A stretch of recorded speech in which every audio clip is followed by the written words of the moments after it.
Hello everyone. Today let's start with a new chapter, that is Federalism.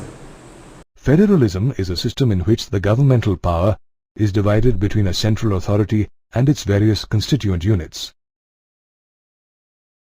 For example, Belgium has a federal form of government, whereas countries like Sri Lanka and the UK have a unitary system of government. Under a unitary system, there is only one level of government.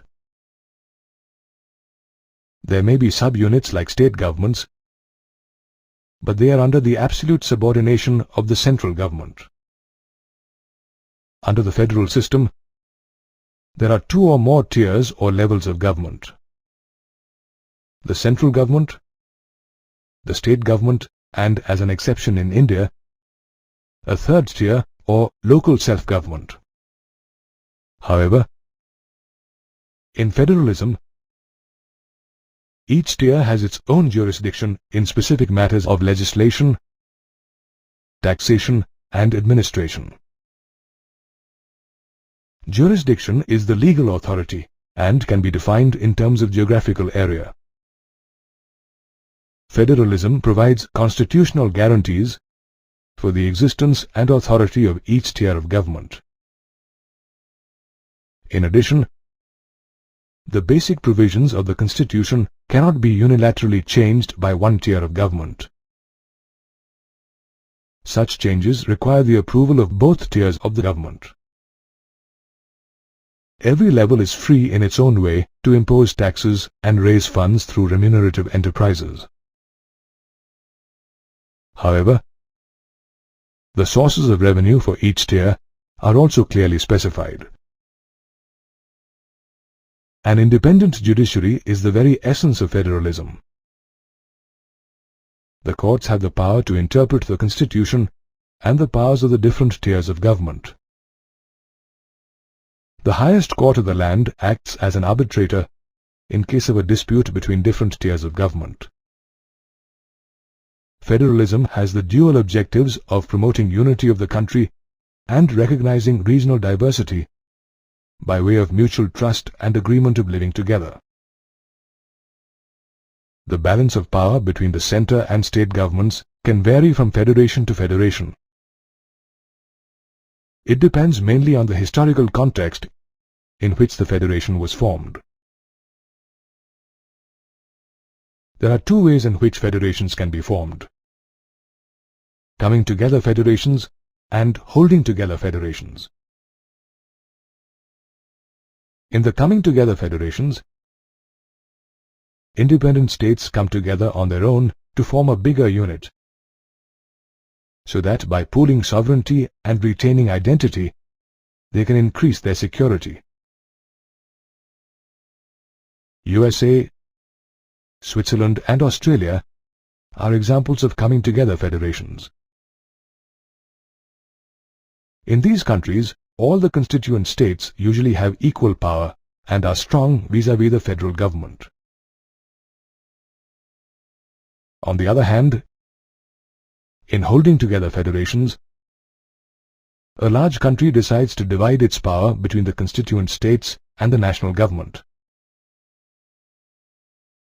India, Spain, and Belgium are examples of holding together federations.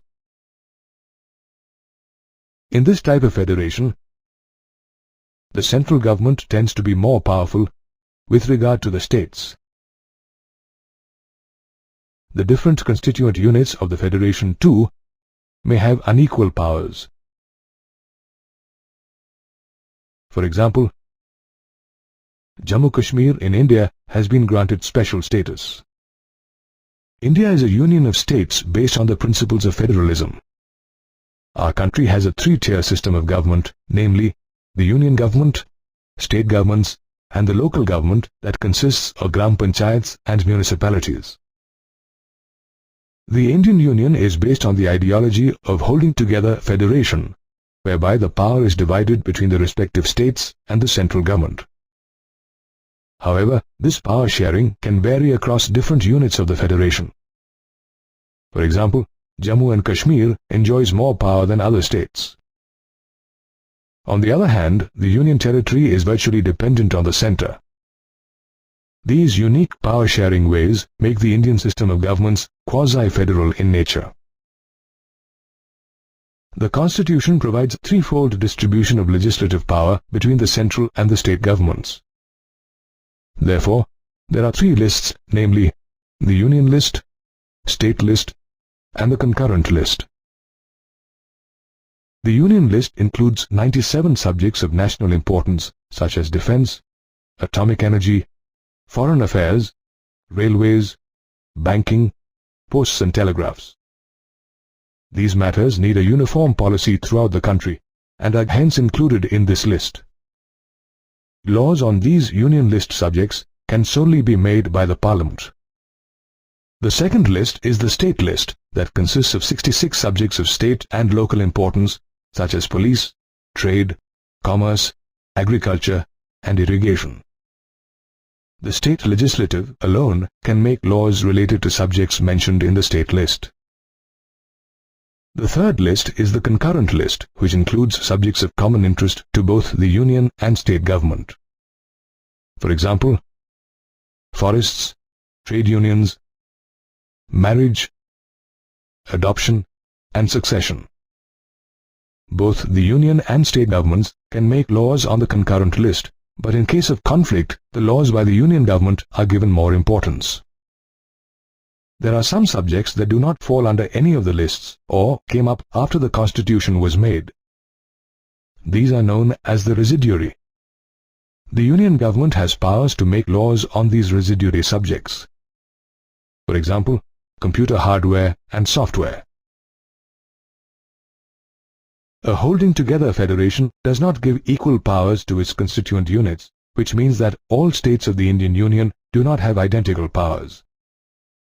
States like Jammu and Kashmir enjoy a special status with its own constitution, and many provisions of the Indian Constitution are not applicable to the state.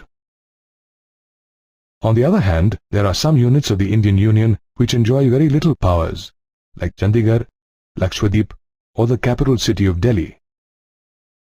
These are known as Union Territories since they are too small to be independent states or even merge with existing states. The Union Territories are governed directly by the central government. It is very difficult to make changes in India's power-sharing arrangement, as any change has to be approved by a one-third majority in both the Houses of Parliament and then by the legislatures of half of the total number of states. Another important aspect that makes India a federal country is the judiciary. The judiciary administers both union and state laws, and in case of any dispute about the division of power, the High Court and Supreme Court make a decision. Hence, the judiciary acts as the guardian of Indian federalism. The real success of federalism in India can be attributed to the nature of democratic politics in our country, that is, spirit of freedom, secular outlook, respect for diversity, and the urge to live together. The most important tests for this success were the creation of linguistic states, language policy, and center-state relations.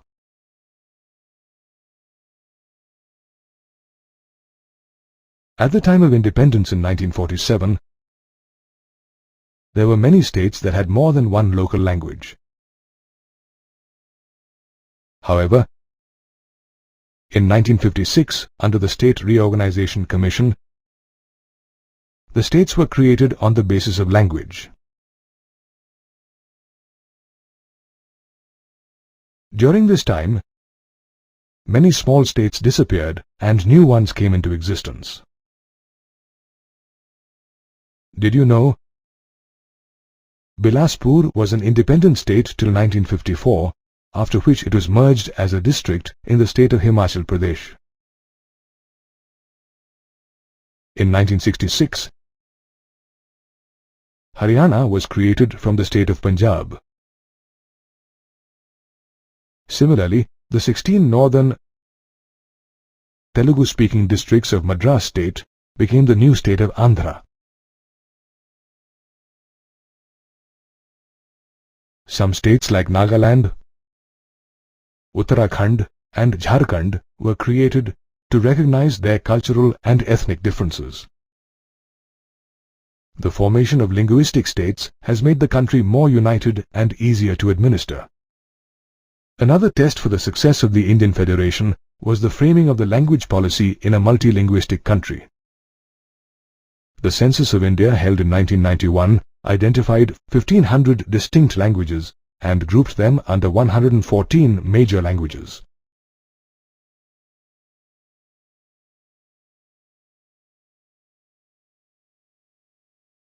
Out of these 114 major languages, our Constitution recognizes 22 scheduled languages. Hindi is the official language, although there are some states that conduct official work in their own local language. According to the Constitution, the use of English as an official language was to stop in 1965. However, this did not happen due to the opposition and agitation of non-Hindi speaking states. The Official Language Act states that English would remain the official language of the country so long as non-Hindi speaking states desire. Restructuring and division of powers between the centre and states is another factor that contributed to the success of federalism in India. At the time of independence, the central government and the state governments were ruled by the same political party, namely the Congress. After 1967, when some political parties from the opposition came to power in different states, the relations between the centre and states began to change. The central government often misused powers and dismissed the state governments led by the rival parties. This was against the spirit of federalism. After 1990, all this changed when a coalition government was formed at the centre.